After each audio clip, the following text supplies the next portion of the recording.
성도 여러분, 오늘은 우리가 사랑으로 섬기는 교회, 특별히 사랑으로 섬기는 우리 영신교회의 모습을 한번 묵상해 보고자 합니다.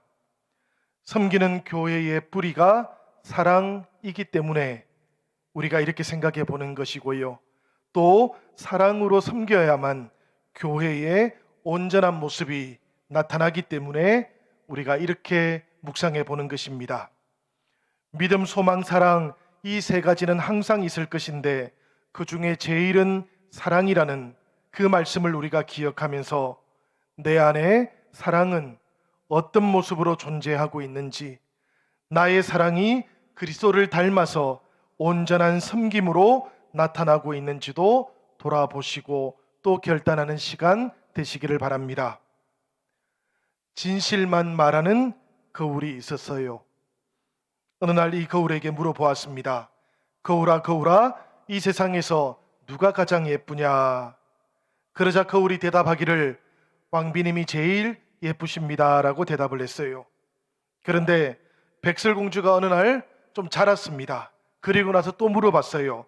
거울아, 거울아, 이 세상에서 누가 가장 예쁘냐? 이렇게 물으니까 이번에는 왕비님도 아름다우시지만 백설공주가 가장 예쁩니다 라고 대답을 했어요. 그때부터 왕비는 질투와 시기심에 사로잡혀 버렸습니다. 백설공주를 죽이려고 했지요.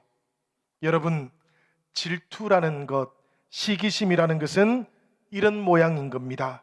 다른 사람의 성공이나 외모를 보면서 자기를 초라하게 느끼도록 만드는 그런 감정, 이것이 바로 질투와 시기심인 것이지요. 안타까운 것은 여기서 멈추지도 않는다는 것입니다. 자신을 초라하게 만들었던 사람의 행복과 성공을 파괴하기 때문입니다. 그래서 시기와 질투를 느끼는 사람은 겉으로는 아무리 친한 척 그렇게 보인다고 할지라도 진짜로 친밀한 그런 관계 속으로는 들어갈 수가 없는 것이에요. 사무엘상 18장에 나오는 사울과 요나단을 우리가 보는데요. 아버지와 아들이지요. 이 아버지와 아들 두 사람이 다윗을 둘러싸고 질투의 마음과 사랑의 마음을 나타내고 있어요. 그 결과가 얼마나 엄청난 차이를 만들어내는지도 우리가 보게 됩니다. 골리앗을 물맷돌 하나로 쓰러뜨렸을 때 다윗은 민족의 영웅이 되었습니다.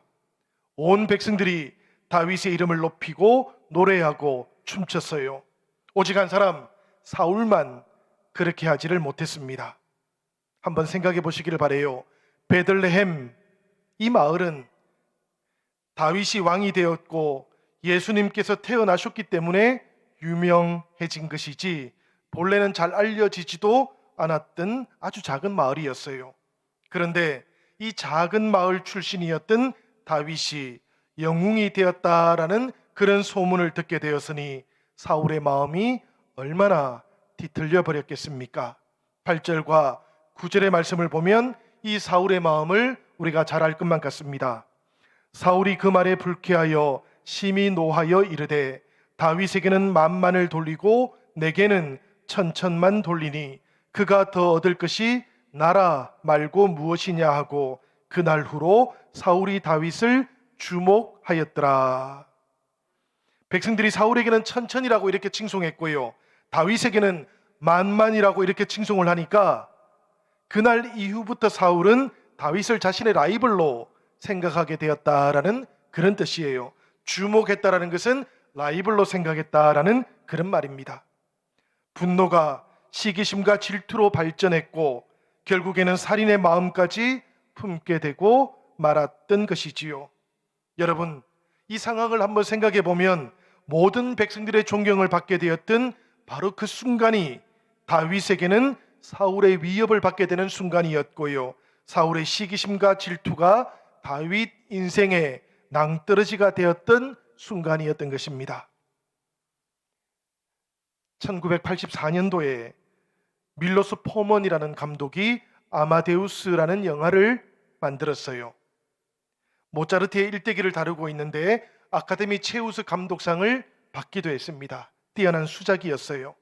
이 영화의 시작 부분을 보면 내용이 이렇게 전개가 됩니다. 1823년 11월 달에 오스트리아 비인에서 한 노인이 발광을 하기 시작해요. 그리고는 자살을 기도하다가 병원에 실려 오게 되었는데, 이 노인이 누군가 하면 옛 궁중음악가였던 안토니오 살리에리였습니다. 병실을 방문했던 신부 앞에서 살리에리가 자신의 모든 인생을 회상하기 시작했는데요.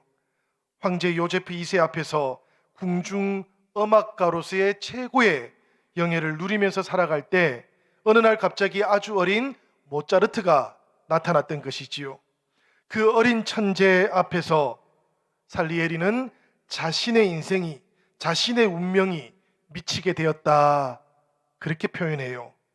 그리고는 한번 질투의 감정이 이렇게 솟아나고 나니까 결국에는 자기 모든 인생이, 그 운명이 완전히 변질되고 말았다고 그렇게 고백하는 것이지요. 저는 오늘 우리가 읽었던 말씀 18장이 바로 이 살리에리와 같다라는 생각을 했습니다.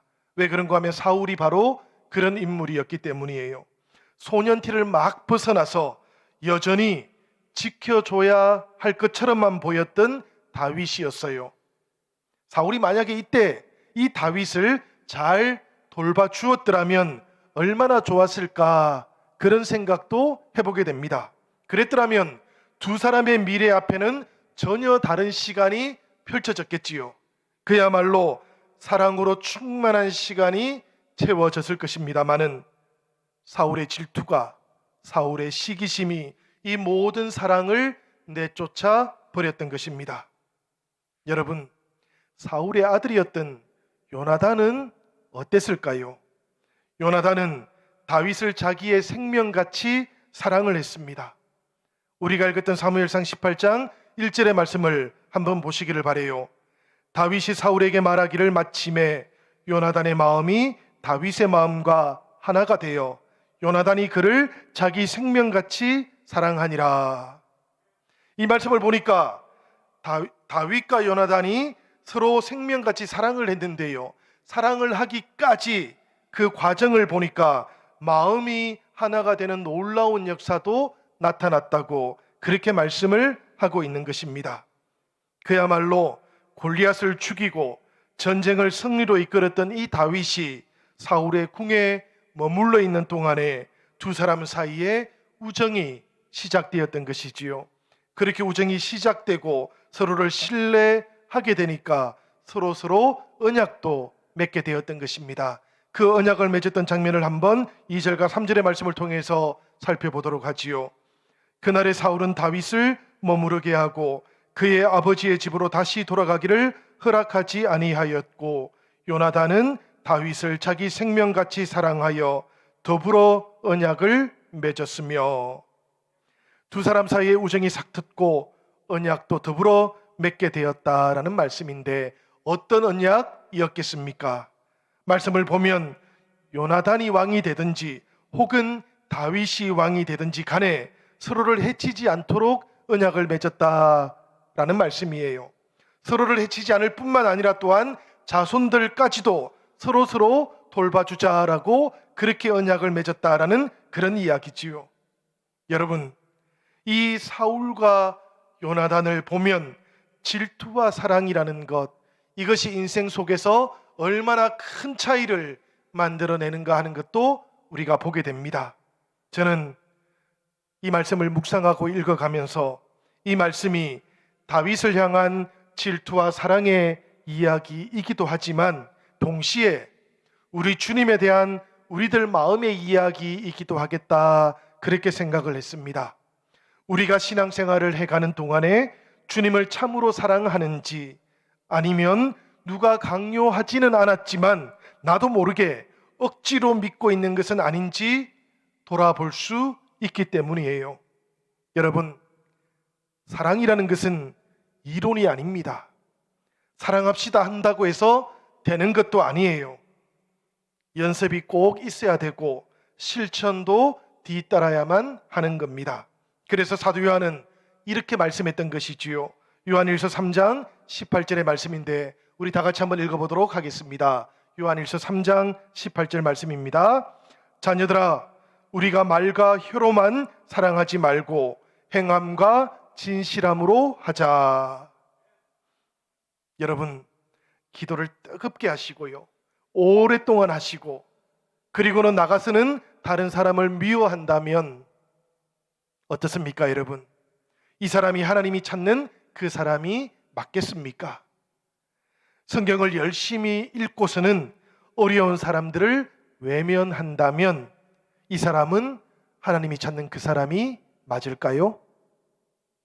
진실로 하나님께 예배를 드렸다면 그 다음에는 당연히 하나님의 뜻대로 행동을 해야 하는 것이지요. 그래서 구약성경 아모스 5장 4절과 5절의 말씀은 우리에게 이렇게 말씀하고 있는 것입니다. 여호와께서 이스라엘 족속에게 이와 같이 말씀하시기를 너희는 나를 찾으라 그리하면 살리라. 베델을 찾지 말며 길갈로 들어가지 말며 브엘세바로도 나아가지 말라. 길갈은 반드시 사로잡히겠고 베델은 비참하게 될 것임이라 하셨나니. 여러분, 이 말씀 속에 나오고 있는 베델과 길갈, 브엘세바는 아주 특별했던 장소였습니다. 왜 특별했는가 하면 이곳이 바로 이스라엘 백성들이 하나님 앞에 예배드렸던 처소들이 있었기 때문이에요. 그러니까 성전이 세워지기 전에 성막이 있었던 장소가 바로 이 장소들이었다라는 이야기입니다. 그런데 하나님께서는 지금 이스라엘 백성들에게 그런 곳에는 가지도 말고 나를 찾으라 그렇게 말씀을 했던 것이지요. 심지어 이어지고 있는 6절의 첫 번째 구절도 살펴보시면 너희는 여호와를 찾으라 그렇게 말씀하고 있습니다. 이 말씀의 뜻이 무엇이겠습니까? 예배하는 장소에는 갔지만 정작 하나님은 찾지 않았다라는 그런 말씀이지요. 몸은 와 있었지만 마음은 하나님께로부터 멀리 떨어져 있었다라는 그런 뜻입니다. 하나님께 집중하는 대신에 다른 생각을 했다라는 그런 뜻이고요. 졸고 있었을 수도 있고 다른 생각하면서 시간만 때우고 있었다라는 그런 뜻일 수도 있겠습니다. 성도 여러분, 우리는 오늘 성령의 인도하심을 따라 이 자리에 나왔습니다. 성령께서 우리들의 마음을 움직여 주셔서 예배의 자리에 나온 겁니다. 그러니 이 시간 예배 자리에서 마음으로 하나님 만나시고 하나님 찾으시는 은혜가 함께 하시기를 기원합니다. 그렇게 마음을 다해서 하나님을 찾으시면 하나님의 영과 우리의 영이 교감하게 되고 성령께서 우리를 새롭고 거룩하게 변화시켜 가십니다. 예배에 오실 때는 여러분, 예배 드리는 1시간을 준비해서 보통 오시지요. 그런데 그렇게 하지 마시고 예배 오실 때는 예배 드리는 1시간 외에도 또 1시간을 준비해서 오시기를 바랍니다. 예배 후에 가볍게 식사도 하시고요. 그리고 구역교회 가족들도 만나시고 교제하시는 것, 이것이 우리 신앙의 대단한 유익이 되기 때문에 그래요. 여러분, 우리가 그렇게 나누시고 함께 섬겨가시면 그러는 동안 성령님께서는 우리를 은혜로 채워가시는 겁니다. 오늘 교회에 오셔가지고 일주일 만에 만나시는 성도님들이 계시면 겉으로만 살짝 보시고 안녕하세요, 잘 지내시지요 하고 휙 가버리시면 성도들의 사랑, 교회의 사랑이 온전해질 수 있겠습니까? 사실 그럴 수는 없지 않겠습니까, 여러분? 그렇게 해놓고는 또 집에 가셔서는 이런 생각들이 자꾸 떠오르는 거죠. 아무리 생각해봐도 요즘 교회에는 사랑이 없어. 그런데 여러분, 그렇지가 않습니다. 교회에는 사실은 사랑이 넘쳐요. 부족한 것은 사랑을 나누는 사람이 부족한 겁니다. 우리가 이것을 잘 기억할 수 있으시기를 부탁드립니다. 시간 내는 것이 어렵고 참석하시는 것이 힘들다고 그렇게 느끼실 수도 있어요. 그래도 여러분, 일주일에 한 번 1시간 성령님, 이 시간은 제가 마련할 수 있도록 도와주세요라고 그렇게 기도하시면서 용기도 내어 보시기를 부탁드립니다. 우리 주님께서는 우리들 모두에게 하나님의 나라와 그 의를 먼저 구하라고 그렇게 말씀하셨어요. 이 먼저라는 말이 대단히 중요하죠, 여러분. 하나님의 나라와 의를 구하라 이렇게만 평범하게 말씀하신 것이 아니고 하나님의 나라와 그 의를 먼저 구하라고 말씀하신 거예요. 그리고 나면 나머지도 다 채워주시겠다고 그렇게 약속하셨던 것입니다. 때때로 하나님께서 저의 조건, 저의 상황들, 그 모든 것들을 채워주시면 헌신하겠습니다라고 말씀하시는 그런 성도님들을 뵙게 되는데요, 순서가 뒤바뀐 겁니다.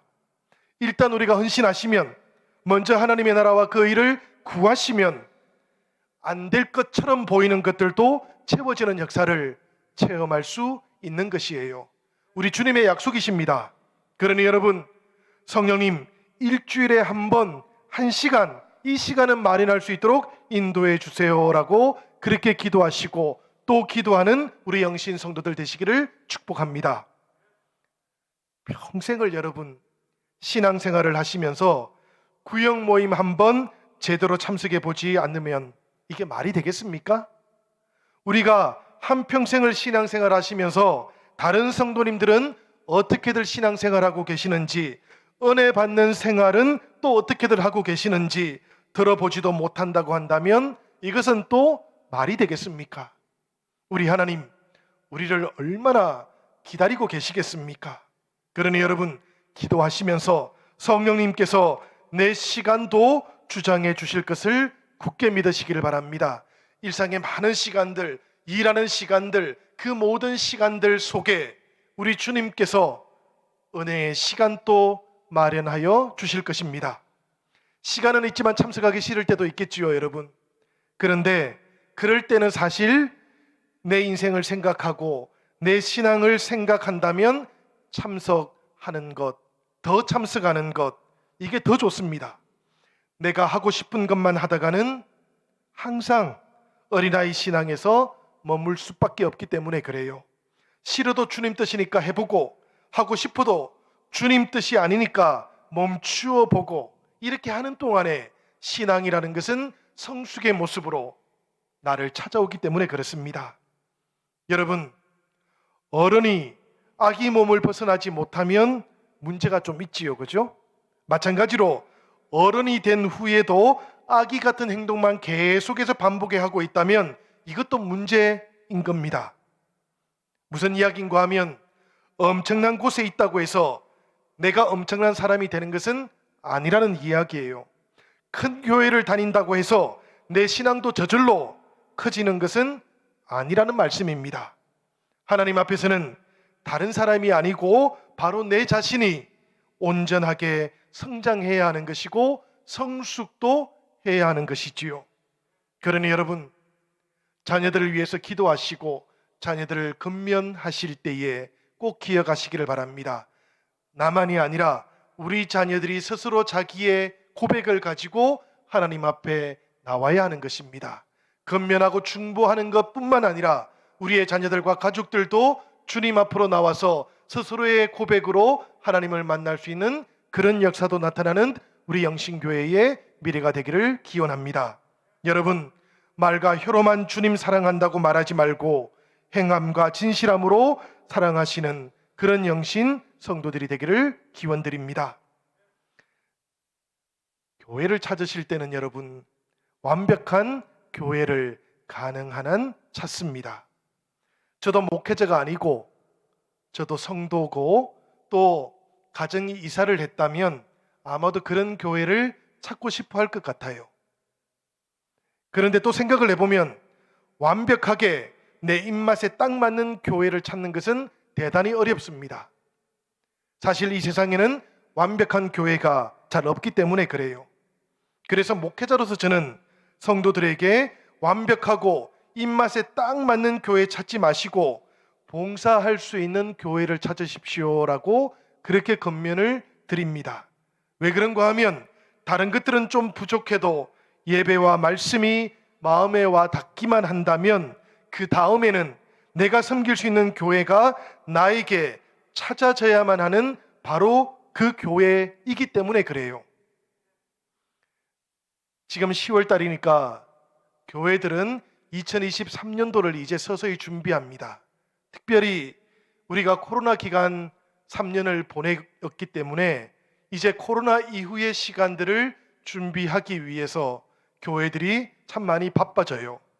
저도 내년도 목회 계획을 준비하면서 여러 세미나들도 듣고 또 토론들도 듣고 그렇게 하는데요.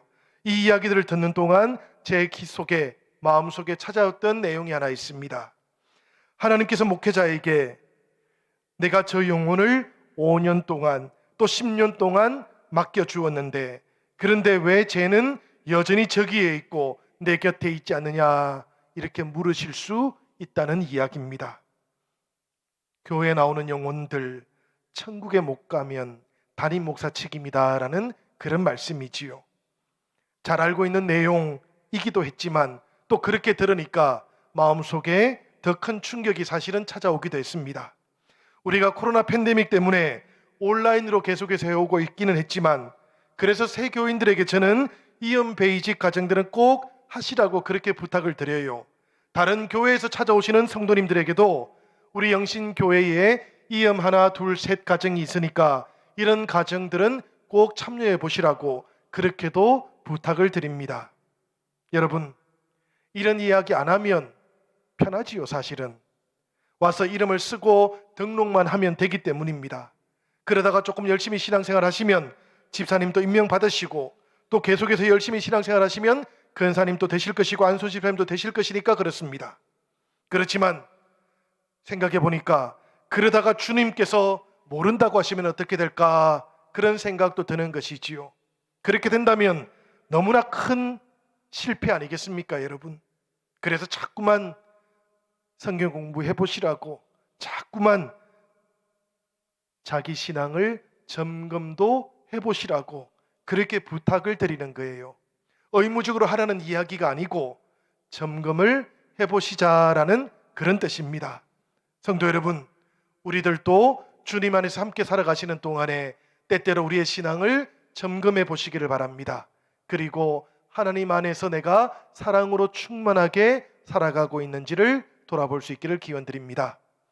우리 영신의 30대, 40대, 50대 성도님들에게도 말씀을 드리고 싶습니다. 우리 영신교회는 사랑으로 교회를 돌보시고 함께 교회를 세워나가실 중간 지도력들을 많이 필요로 하고 있습니다.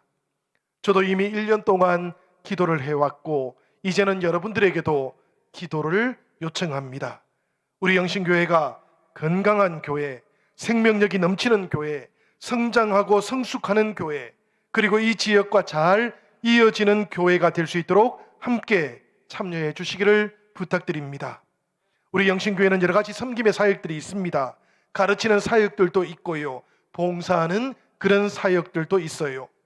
11월 둘째 주일부터 3주간 동안 우리 영신교회 사역 박람회를 지금 우리가 계획하고 준비하고 있습니다. 이 사역 박람회를 통해서 지난 67년 동안 우리 영신교회 안에서 섬김의 사역들은 어떤 것들이 있었는지를 돌아보고 그리고 여러분들에게도 또 앞으로 우리가 할 사역들을 소개를 해드리려고 합니다. 여러분들 잘 살펴봐 주십시오. 그리고 최소한 한 가지 이상씩은 이 섬김의 사역들에 함께 참여해 주시기를 부탁드립니다.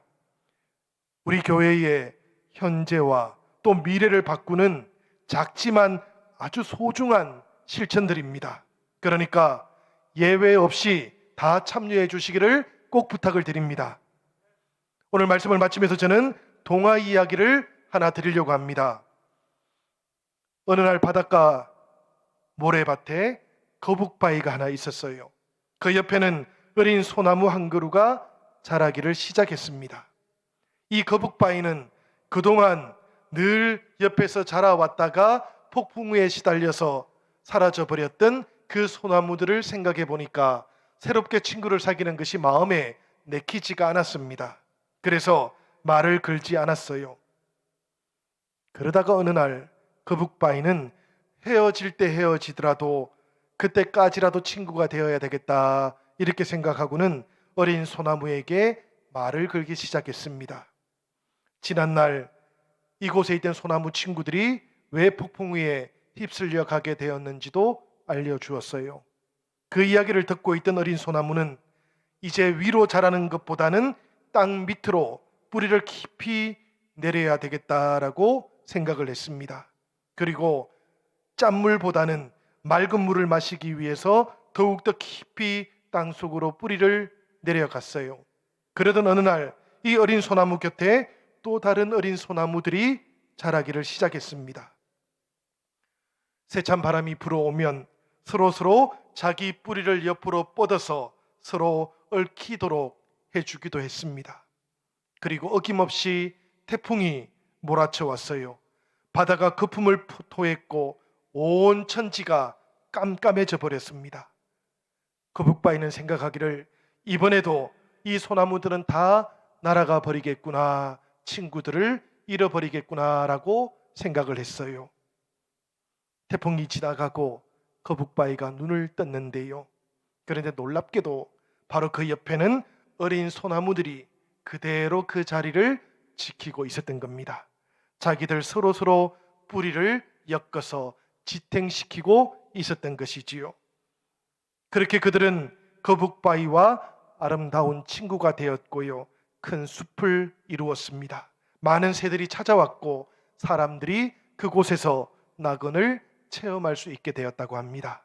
여러분, 이 거북바위와 소나무 숲 이야기를 생각해 보면 저는 늘 주님과 교회가 떠오릅니다.